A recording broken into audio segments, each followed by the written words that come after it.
ఆయన నమస్తే. నమస్తే. నా పేరు నాని గారి కొడుకు. పోలీసుల పైన ఎంతో కోపంగా ఆగ్రహమై ఆయన వాళ్ళు తిట్టడం కానీ కోపపడడం కానీ జరిగింది. దాని గురించి మీరు ఏం చెప్పాలనుకుంటున్నారు?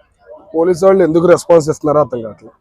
ఒక ఎమ్మెల్యే కాదు, ఎవరో మాజీ ఎమ్మెల్యే, మరి వాళ్ళు ఎందుకు రెస్పాన్స్ ఇస్తున్నారు? ఇంకా పోలీసులు ఇంకా ఎందుకు వెనక్కి అడిగేస్తున్నారు మాకు అర్థం కావట్లేదు.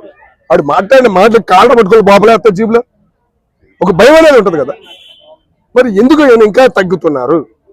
ఎందుకు ఇంకా భయపడుతున్నారు పోలీసులు? ఇంకా స్వేచ్ఛ రాలేదా? మీ వెనకమాలి చంద్రబాబు గారు ఉన్నారు, పవన్ కళ్యాణ్ గారు ఉన్నారండి. మీరు ఒక డ్యూటీకి వచ్చారు, ఒక రాజ్యాంగం, భారతదేశంలో రాసిన ఒక రాజ్యాంగాన్ని నిలబడటానికి వచ్చారు. ఇలాంటి బలబాబులకు భయపడటానికి కాదు, పెద్ద పెద్ద రాజకీయ నాయకులకు సలాం చేయడానికి కాదు సార్ మీరు వచ్చింది.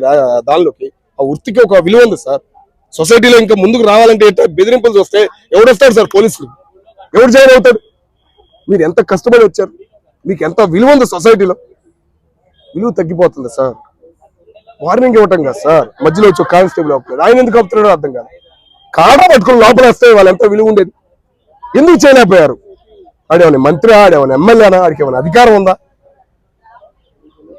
ఒక ప్రజా నాయకుడికి కూడా అంత విలువ ఇవ్వకూడదు కదా.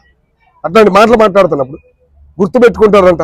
పక్క రాష్ట్రానికి పోతే పక్క రాష్ట్రానికి ముఖ్యమంత్రిని మొక్కి మళ్ళీ తీసుకొస్తారంట. ఏం మాటలు అదే నేను వచ్చిన మా గవర్నమెంట్ వచ్చిన పీకేస్తాం. ఏం మాటలు, ఏమనుకుంటున్నారు అసలు?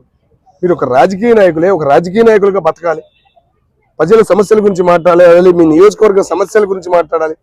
పనికిరాని వాటిని పట్టుకుని కుల రాజకీయాలు చేద్దాం అనుకుంటే అసలు ఏమనుకుంటున్నారు మీరు? ప్రజలను కాపాడాల్సిన పోలీసుల పైన వీళ్ళంతా ఇచ్చేస్తే ఇంకా నార్మల్ ప్రజల పరిస్థితి. నేను అంటుంది అదే కదన్నా, భయం, ఒక భయం అనేది సృష్టిస్తున్నారు వాళ్ళు. పోలీసులు వ్యవస్థ అంటే ఒక విలువ తగ్గేటట్టు చేస్తున్నారు. ఫ్యూచర్ లో పోలీస్ అవ్వాలనుకునే ఒక పిల్లోడి దగ్గర నుంచి పెద్దోడి దాకా ఏంది ఇది, ఏమో వీళ్ళ గూడికం చేయడానికి మనం వెళ్ళాలా అనే ఫీలింగ్ పడుతుంది వాళ్ళకి. పోలీస్ వ్యవస్థ అంటే ఏంటి? ఒక బెటాలియన్ తయారవ్వాలంటే అతను ఎంత కష్టపడితే అతను ఆ ఉద్దికి వచ్చాడు, ఎంత విలువ ఇవ్వాలి ఆయనకి. ఆయన లేకపోతే మనం ఉండగలమా ఈరోజు? ఆయన లేకపోతే మనం ఉండగలమా? బీహార్ సైకోల కన్నా హీనవాళ్ళు, అట్లాంటి వాళ్ళు వచ్చి మనం నరికినప్పుడు వీళ్ళే కాపాడేది. ముఖ్యంగా నాని గారు ఉన్న ఏరియాలో ఎంత నరకం చూశారు ఒకప్పుడు. మరి ఏం మాట్లాడుతున్నారు? ఆయన చిన్నతనం గురించి, పోలీసుల గురించి తెలియదా? ఎందుకు అంత హీనంగా తయారవుతున్నారు? యారన్నా అంటే పక్క రాష్ట్రానికి వెళ్తారంటే ముఖ్యాల్లో తీసుకొస్తారంట. ఏం చేస్తారు? మీరు ఇంకా అధికారంలోకి వస్తారని ఆశమైక ఉందా? ఏం మాట్లాడుతున్నారో మీకు తెలియట్లేదు. ఇప్పటికైనా మీరు మారాలి. అంటే పవన్ కళ్యాణ్ గారు యోగి లాంటి పరిపాలన ఇక్కడ తీసుకొస్తే మీకు సెట్ అవుతా అంటారు తప్ప ఎప్పుడు చేయడం లేదు. ఎందుకంటే యూపీలో అదే ఇలాంటి పరిస్థితి వస్తే ఆయన తీసుకెళ్ళి లోపల వేస్తారు. అన్నా యూపీలో రాజకీయం వేరు, ఓకేనా? ఏంటంటే బయట దేశాల వాళ్ళు ఎక్కువగా బతుకుతున్నారు అన్న ఫీలింగ్ లో ఉంటారు. ఇది మన దేశం కాదురా అని ఉంటారు. కానీ ఇక్కడ అట్టా కాదు కదన్నా. కుల రాజకీయాలు, పనికిమాలిన యాసాలు, పనికిమాలిన బెదిరింపులు, ఏదో పాపులర్ అవ్వాలని. ఆ వయసు అంతా ఒక విలువ ఇవ్వాలి. ఒక గవర్నమెంట్ అధికారికి అనేది శ్రద్ధ లేకపోతే ఎట్లా? ఇప్పటికే గవర్నమెంట్ అధికారులు సరిగ్గా పని చేయట్లేదు బాబా అని చెప్పేసి మనం లబోదిబా అంటుంటే, మరి ఇట్లాంటి చేసే వాళ్ళని కూడా ఇలా భయపెట్టేస్తుంటే ఏం జనాలు ఏం మాట్లాడతాం వాళ్ళ గురించి? ఎంత బాధ వస్తుంది. ఒక గవర్నమెంట్ అధికారి సరిగ్గా పని చేస్తే ఒక్కొక్క రాజకీయ నాయకుడికి తడవాలి అనే బాధ అందరిలో ఉంది. మరి ఇట్లాంటి ఎదవలకి భయపడి వెనకడికి వేస్తే ఎట్లా?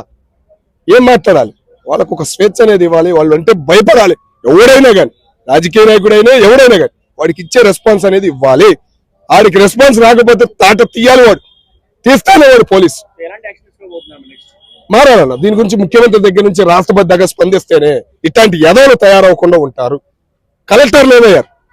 వాళ్ళకి బాధ్యత ఉందిగా. ఒక కానిస్టేబుల్ బెదిరించాడే, అలా అంత హీనంగా మాట్లాడాడే, మరి అడగాలి కదా. అదే అర్థం కావట్లేదన్న. ఇప్పుడు వచ్చింది ఏంటంటే రాజకీయ నాయకుడు వచ్చాడు, ఒక ఎమ్మెల్యే వచ్చాడు అనుకో, ఆ కానిస్టేబుల్ ఆ ఎస్ఐని ఎక్కడికో మార్చేస్తున్నారు, లేదా వాళ్ళ కింద ఊడిగంగా అలాగే పెట్టుకుంటున్నారు, ఒక కాపలా వాళ్ళగా చేస్తున్నారు. ఇప్పుడు ఆకివీడులో డిప్యూటీ స్పీకర్ పైన దాడి జరుగుతుంది. ఆ పార్టీ మెయిన్ హెడ్ ఎవరైతే ఉన్నారో జగన్ గారే స్పందించలేదు. మరి చిన్న చిన్న వాటికి ఏం స్పందిస్తారు ఎవరైనా? జగన్ గారి గురించి మనం ఇంకా మాట్లాడినా వేస్ట్ అండి. నిన్న ప్రెస్ మీటింగ్ పెట్టాడు ఆయన. మా గా నీ ఏంటది, అదే గన్నంటే మళ్ళీ నా పేరు వచ్చి, గన్నంటే మళ్ళీ నా పేరు వచ్చి ఏం మాట్లాడుతున్నాడు అన్న?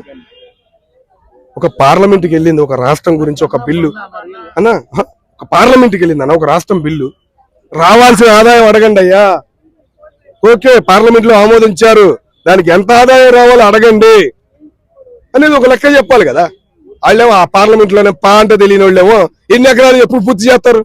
ఒక రాజధాని పూర్తి అవ్వాలంటే అలాగే తెలియదా? ఎన్ని ఎకరాలు ఇచ్చారో నేను ఎప్పుడు పూర్తి చేస్తారని వాళ్ళు పార్లమెంట్ లో నవ్వుతున్నారు పక్కన ఎంపీలు. ఆ జ్ఞానం కూడా లేదా? మరి ఏళ్ళకి మనం ఓట్లేసి పార్లమెంట్కి పంపించావా అని అనుకుంటున్నారు జనం. ఇప్పటికైనా ఆలోచించాలి, మారాలి. ఏం మాట్లాడుతున్నారన్న? నిన్న ప్రెస్ మీటింగ్ చూశారు, ఒక్కొక్కడు ఒక్కొక్క మాటలు వచ్చారు. ఆయన పార్టీ వాళ్ళే తిడుతున్నారన్న మా గాని మళ్ళీ గాలి నా పేరు. ఏం మాట మనిషి, ఆ మాట అనొచ్చా? నీ పేర్లు పెట్టుకోవాలంటే చెప్పబోయా ఓపెన్గా? అదే నేను రాయలసీమ అండి, నేను వైజాగ్ చెప్పట్లా. ఏం మాట అది? నీకేం తెలుసు వైజాగ్ గురించి? రాజ్యాంగంలో ముఖ్యమంత్రి ఆడుందనా? రాజ్యాంగంలో ముఖ్యమంత్రి అనేది ఉందా? ఒకప్పుడు ఎమ్మెల్యే, కలెక్టర్, రాష్ట్రపతి, అంతే. ఢిల్లీ ప్రధానమంత్రి. ఈ ముఖ్యమంత్రులు ఎవరున్నారు అంటే? ముఖ్యమంత్రి అంటే అందరూ కలిపి ఒక నాయకుడు ఉండాలి కాబట్టి ఆడంటే అదే రాజధాని అని చెప్పేసి వీళ్ళే గెలిచింది. మరి నువ్వే కదా రాజకీయ నాయకుడివే, రాసినడివే. ముందు రాజ్యాంగం చదువు, అవి కూడా ఉంటాయి దానిలో. మరి ముఖ్యమంత్రి అనే పదం లేదు కదా, నువ్వెందుకు ముఖ్యమంత్రి చేస్తున్నావు? మరి అదే ఒకటి తాడేపల్లిలో ఉంటున్నావు, నాకు రాయలసీమ అంటున్నావు. నీకేందో అర్థం తెలుసు? కేంద్రం నుంచి ₹1 తెచ్చావా?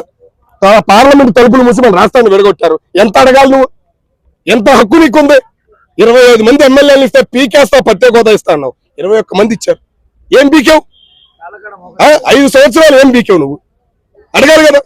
ఇప్పటికైనా నువ్వు మర్యాద మాట్లాడాలి. పార్లమెంట్ దాకా తీసుకెళ్లారు బిల్లు, పార్లమెంట్ లో పాస్ అయింది. అయ్యా పార్లమెంట్ లో బిల్లులు పాస్ అవటం కాదయ్యా, రావాల్సిన సంపద కూడా ఇవ్వండి. రాష్ట్రానికి ఇస్తానన్నారు, ఎంతో ఆదాయం ఇస్తానన్నారు, ప్రత్యేక హోదా ఇస్తానన్నారు, ఇవ్వండి అంటే బాగుంటుంది. కానీ మా గాని మచిలీపట్నం మాయే, విజయవాడ విఐ, గా అంటే మళ్ళీ గన్ను కాదు, గుంటూరు అంటే గన్ను కాదు, జగన్ అనుకో. మాకు ఏం మాట్లాడచ్చు అసలు? మీకు ఒక విలువ ఉందన్నా? ఇప్పటికీ జనం అర్థమవుతుంది. వెనకమాల అలా ఏం చూసి వేసేవాళ్ళారు బాబు, ఈసారి ఎవరు చూడరని అనుకుంటున్నారు జనం. ఆ ఫీలింగ్ ఈ రోజు జనాలు పడిపోయింది. నిన్నటి దాకా ఆధారం ఉందన్న, అభిమానం ఉంది నాకు కూడా, ఏదో తెలుగు మాట్లాడుతున్నారు. కానీ నిన్న మాట్లాడిన మాటలు ఏంటంటే చాలా బాధ అనిపించింది నాకు.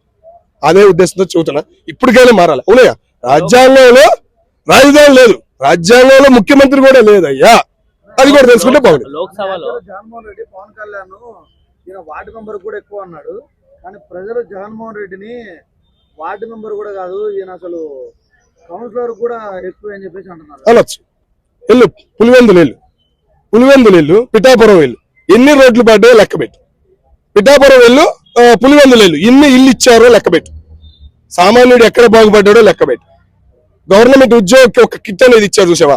ఒక గవర్నమెంట్ ఉద్యోగం గర్వంగా చెప్పుకుంటున్నాడు చూసావా? అది ఎక్కడనేది వెళ్ళి చూడు, అప్పుడే తెలిసిద్ది నీకు.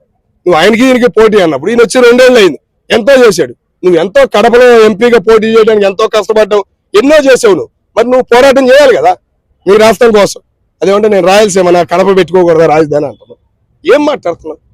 లోక్సభలో అన్ని పార్టీలు ఆమోదం తెలిపే కాంగ్రెస్ పార్టీ కూడా ఉంది, అందరూ ఉన్నారు, అదే అన్ని పార్టీలు నవ్వుతున్నారన్నా. వీళ్ళు నలుగురు చేసిన పనులకి నవ్వుతున్నారు. లెక్కలు చెప్పండి, ఎప్పుడు పూర్తి చేస్తాం?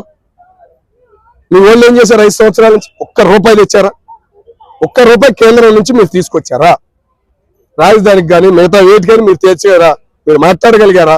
మరి 10 సంవత్సరాలు ఉమ్మడి రాజధాని సొమ్ము అంటారు, మరి 5 సంవత్సరాలు మీరే పరిపాలించారు, ఏం చేశారు?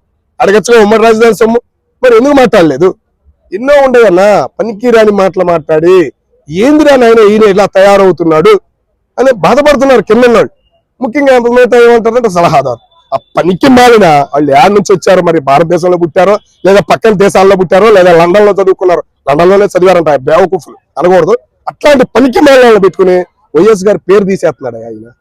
ఇప్పటికైనా వైఎస్ రాజశేఖర రెడ్డి అంటే కలవరిస్తాం, బాధపడుతున్నాం, ఈయన ఏంది ఇలా తయారవుతున్నాడని. ఇప్పటికైనా మారాలి అని మేము కోరుకుంటాం.